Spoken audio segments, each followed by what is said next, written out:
This video is brought to you by The Wandering Tavern, the system-agnostic TTRPG whose Kickstarter campaign is live now from the same creative team that brought you Sky Zephyrs. The Wandering Tavern is a 150-page traveler's guide to an incredibly immersive floating TTRPG setting. How cool is that?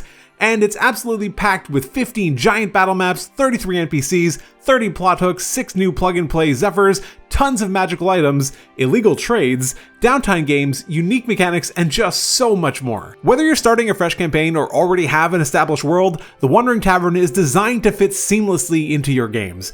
They've even been hard at work on their own custom airship builder application for you to use to create your own airships exactly the way you want it and automatically generate a stat block for your custom ship. So go and support The Wandering Tavern on Kickstarter now using my link in the description and the pinned comment below. Last Friday, I put out a video called The Problem with Statblock Problems in D&D 5e. Check it out if you haven't seen it already, but I referenced another video put out by Bob Worldbuilder a few days prior where he goes over 3 stat blocks and compares them against each other in an effort to come up with a design for stat blocks in Dungeons & Dragons that would make the game simpler and more efficient to run for Dungeon Masters. Now, I did share some criticisms of his take, but I was certainly far from the only person that did. I did make every effort to give him the benefit of the doubt, and I do believe that his ideas and concepts were entirely made in good faith, and he's just putting ideas out there, like we all do on social platforms like this. And to his credit, he was incredibly humble in his response to me, which I think is just about the best that you can ask for. Anyway, like I said in that video, I wanted to use it as a conversation starter to have an open discussion about the design of monster stat blocks in 5th edition and see what can be done to potentially improve them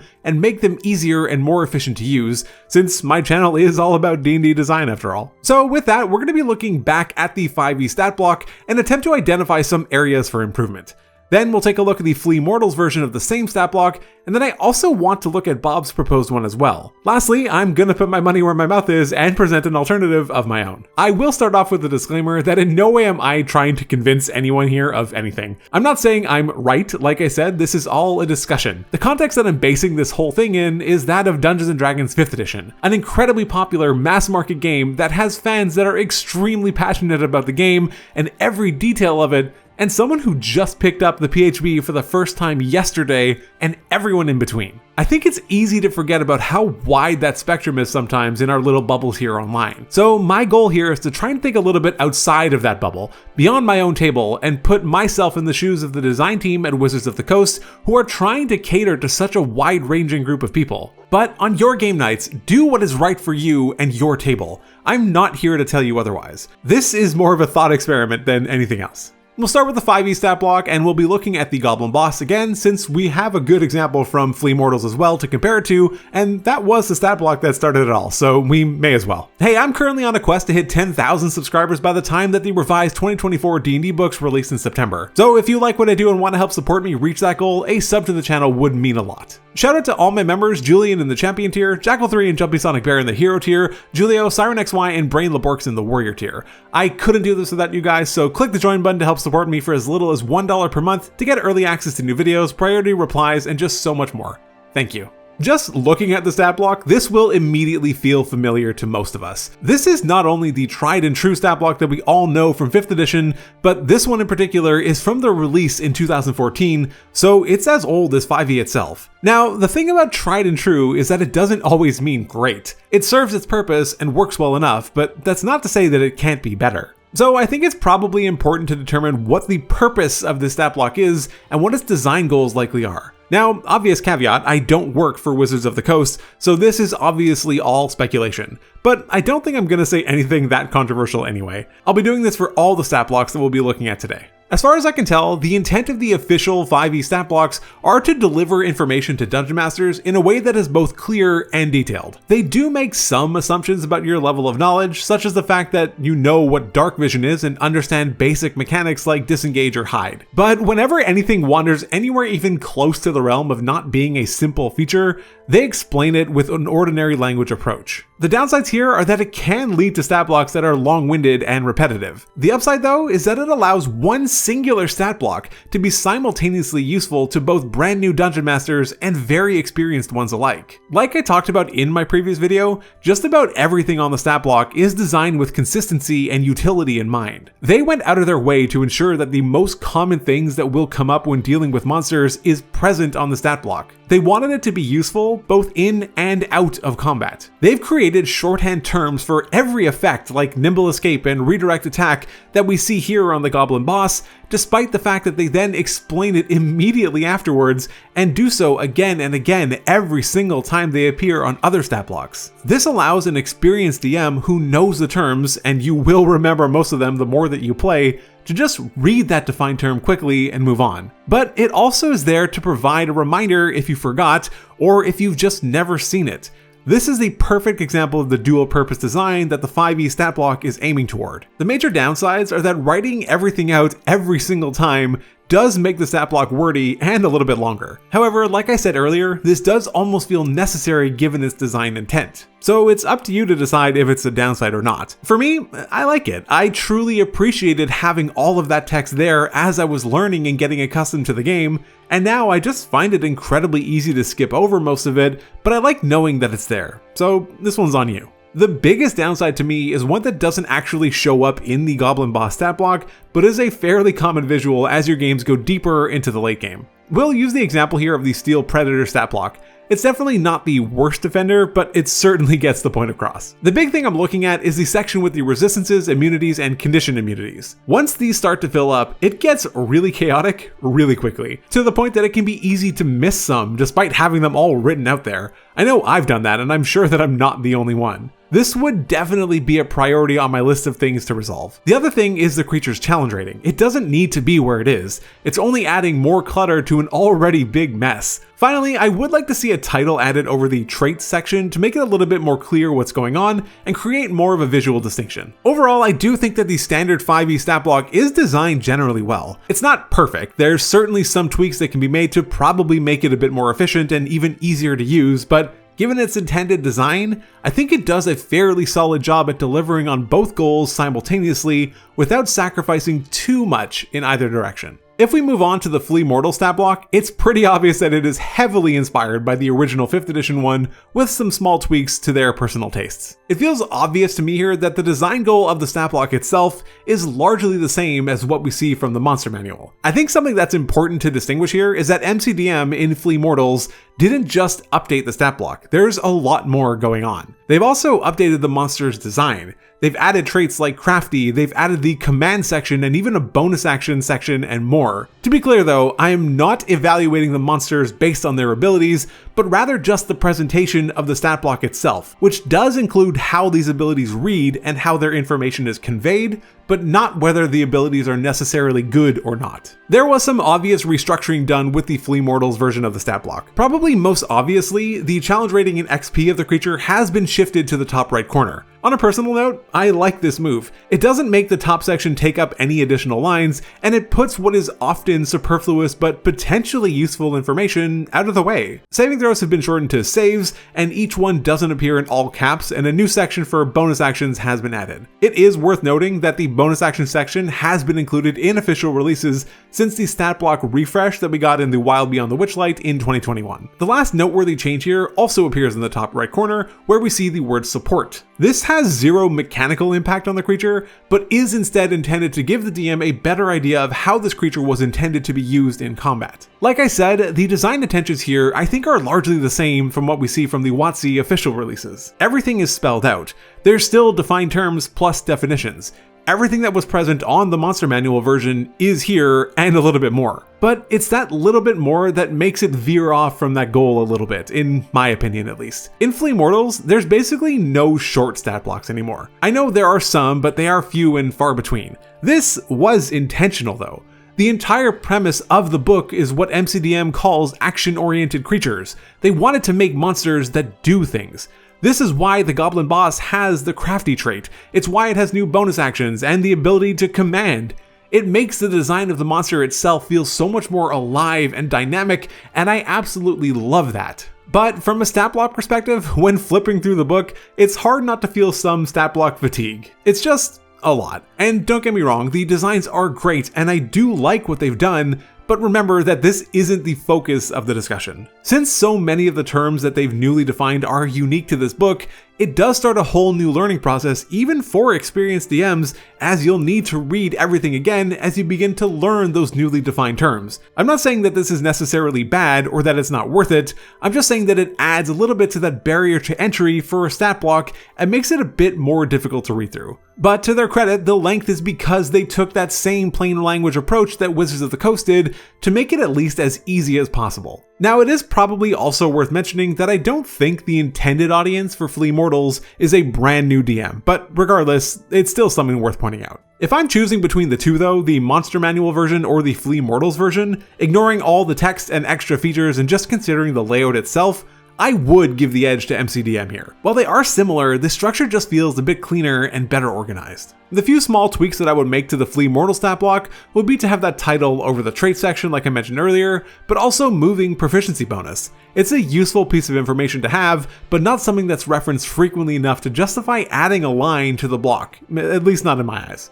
Now let's look at Bob's refresh stat block. Firstly, like all the others, what's the design goal here? Based on everything that I could gather from Bob's video, the intent here is to deliver all of the necessary information to run a creature in combat in just about the most space efficient way possible. The intent was to remove unnecessary clutter in the block, not duplicate tons of rules that already exist in other places in the game, and allow the Dungeon Master more freedom to make more rulings rather than have to rely on rules. While the previous two stat blocks leaned much harder into designing for both a new and experienced DM, this one clearly leans closer towards the more experienced and knowledgeable Dungeon Master. To be clear, I do not say this as a criticism when evaluating the stat block in a vacuum. It's a valid design decision, but the reason this leans towards a more advanced DM is because it assumes both more knowledge and memorization. You just need to know that the standard for dark vision is 60 feet, so if the number isn't listed, it's because the creature has 60 feet of dark vision. You also need to know that the standard speed for most creatures in D&D is 30 feet, so if it's not listed, it's just 30. You just need to know that the +4 in the dagger attack is referencing the to hit modifier. None of these assumptions are inherently bad, but they are all just part of why this design tends to skew more towards a knowledgeable or experienced DM. There are a few things that I would point out since they seem inconsistent with the design intent here. Firstly, why even list passive perception? Based on the other assumptions made, you could assume that the DM would just know that the score is always equal to 10 plus the wisdom modifier. I would also be curious to know where the resistances and immunities go in this version. Do they go at the top where the immunity to opportunity attacks listed? Because that's a trait. Or do they go in the middle where they used to? This is more of a curiosity thing than anything else. Will all traits be listed at the top or just incorporated into the blocks more directly, such as how Nimble Escape has largely been reformatted into the bonus action option? On the dagger attack, while I do understand it, I did find it slightly confusing to read, but it's probably something that you would get used to. My initial read of it thought that the goblins were just carrying one dagger rather than it making one dagger attack. Also, I feel like there should be a comma after the +4, otherwise it seems to suggest that it's related to the damage, which it obviously isn't, it's the +4 to hit modifier. The last point that I'd like to make about the block is the group action dogpile. Again, I'm not commenting on whether it's good or not, it's just the formatting and the structure. This honestly took me about 5 minutes to understand, but that's probably because I'm kinda dumb. In case anyone else doesn't get it, let's go over it and I'll explain why I was confused. It reads, group action, dogpile target with X 2 to 4 goblins, DC 11 plus X strength, prone, and XD6 minus X bludgeoning or 1/2 damage only, using other goblins' turns. Once you get it, it makes sense, but like I said, this took me an embarrassingly long time to parse. So first up, he introduced a new thing, a group action. It's called Dogpile. That's fine, all good so far. The amount of goblins that can participate in the dogpile is variable, but can be between 2 and 4. The DC for the attack is 11 plus the amount of goblins, and it's a strength saving throw. This is where I started to get a little bit lost. It took me a second, but I was able to grasp the variable input here, but what threw me was the DC 11 plus X strength. I didn't understand if you were adding some of the goblin strength scores or multiplying it or something like that. Then eventually I realized that it was just a strength saving throw. I think the reason I struggle with this is not only because I'm an idiot, but also again, because there was just no comma between the X and the strength. They should be separated, otherwise they are visually connected, which makes me at least tie them together. Next, the section in brackets describes what happens. This also took me a while to figure out, but that's more probably because it's just different formatting. So in this case, a creature falls prone on a failed save and takes XD6 minus X bludgeoning damage, where X is the amount of goblins involved in the dogpile. The last section also threw me where it says using other goblins' turns. I don't recall ever seeing something like that before in 5th edition, so I just had to figure out what it meant. Presumably, this means it's consuming the action of a goblin that participates in the dog pile, so they would need to have not used it yet. This really did take me a long time to interpret, and any time saved by having a shorter stat block was massively offset by the processing time. Now, in all fairness, I fully expect that with a lot of exposure to this kind of design, you will absolutely get used to it. It's certainly not my preference. I prefer the natural language versions, even if they are longer and less space efficient, but I can absolutely see why someone might prefer this version instead. A few things that I like about this version that I want to shout out is the loot section at the bottom. That's smart, and I am a fan. It can be odd though, as there are some mechanics that might take advantage of the type of armor that a creature is wearing, for example, like heat metal. Does the creature just have it with them somehow, or are they wearing it? It's all a bit unclear, but I still like the concept. I like the tighter formatting of the ability modifiers, though I do actually think ability scores should be kept. A little bit of a flip-flop from my previous video. Lastly, and while it might seem insignificant, I love that he used colons at the start of each term, like action and bonus, and then led with a capital letter for all of the defined terms, except dash actually. It's always bugged me that the official stat blocks don't do this, so I'm really happy to see it here. Overall, I think the alternative proposed by Bob is actually quite good if you spend the time to adapt to it, or just prefer a less natural language approach. With a few small formatting changes, I think it could even work for a dummy like me. Before I talk about my alternative, one point that I wanted to bring up was something that a few people mentioned in my previous video, which is in regard to accessibility. Now, this is something that is important to me, and I have mentioned on this channel before that I do have a fairly significant visual disability, which is part of why I prefer digital tools and don't rely on printed books for very much at all. A few comments pointed out that the formatting of the Shadow Dark stat block that Bob was showing off in his video just didn't work for their ADHD.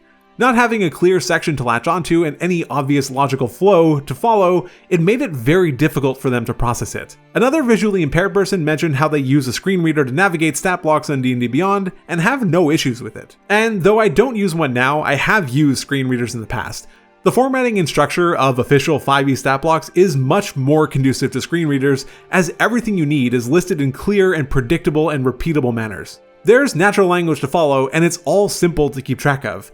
Whereas something like the Shadow Dark stat block, just being a string of numbers and letters being seemingly randomly spewed at you, can feel chaotic to actually understand what is being read. There's also the added challenge of listening to not hear something, such as speed not being listed if it's just the default one. Accessibility and inclusion are elements of the experience that are important to me, so I did want to mention it here. Alright, finally, my alternative. Now, I want to be clear about two things. Firstly, I'm not reinventing the wheel here. I'm very clearly inspired by all three stat blocks I talked about, but primarily the official Wizards of the Coast one. Also, I'm not going to pretend that this is the best stat block of all time and should just replace what we have in the official books. This was something I conceptualized with a friend over the weekend. I'd love to get feedback on it, and who knows, maybe one day I'll publish something using it. The formatting changes we made were largely minimal, but I think we were able to keep the essence of the 5e stat block and add some quality of life improvements. The design goal here was mostly the same as the WotC official one, to keep all relevant information you might need on hand, but improve clarity on certain sections and add a few elements. Firstly, we also moved XP and CR to the top right corner, just like Flea Mortals did. This feels right. It's there if you want to use it. It can be useful information to certain people, but I just don't feel like it belongs in the main body of the stat block. We've also added a disposition section as something of an experiment. The idea here isn't to necessarily tell DMs how to run the creature, but rather this is the type of flavor that they could add to their narrations and descriptions to better help set the scene. Shout out to JJV2743 for this suggestion in the comments on my previous video. Next, we did keep the ability scores like I alluded to earlier. There are a few spells and abilities that do make specific reference to ability scores, and ditching it just didn't seem like it made sense, especially when the space savings was so small. One thing we did add on that line though was the proficiency bonus. It always felt like it was in an odd place next to challenge rating. Now I know it's not used very often, but most likely when you want to use it, it's going to be when referencing ability scores. So now they're right next to each other and it doesn't add an additional line. Probably the biggest change we made was to the resistances and immunity section, and to be honest, I'm still on the fence about it, so I would like some feedback here. We've reformatted the often chaotic list into a table layout. I was initially worried it might be increasing clarity at the expense of space and making the stat block longer, but after seeing it, I'm not even sure that it really does. But that's really difficult to get a true grasp on since our fonts and formatting are all slightly different. I think I like it, but I would love feedback on this. Next up, we just added a title for all the seemingly random things that get thrown into stat blocks and labeled it traits. This can include things like crafty and magic resistance, or even legendary resistances. It just felt right to have a singular contained and defined area for all of those things. We did also add a bonus action section, which wasn't present in the original, but is consistent with modern official design, so that's not really anything novel. Please do let me know what you think about this, I am curious. At the end of the day, a stat block is just one of many tools that a Dungeon Master will use to help run their game. There's been tons of different versions across games and editions, and no one version is the definitive right one for everyone. I think each one of the ones that we looked at today all have their own merit. To reiterate, the goal here was to try and put ourselves in the position of the D&D design team as they try and figure out what works best for their massive audience. Thank you so much for taking the time to watch this video. Let me know what you think about it and my custom stat block. Subscribe if you want to help me hit that goal of 10,000 by September, but otherwise, take care.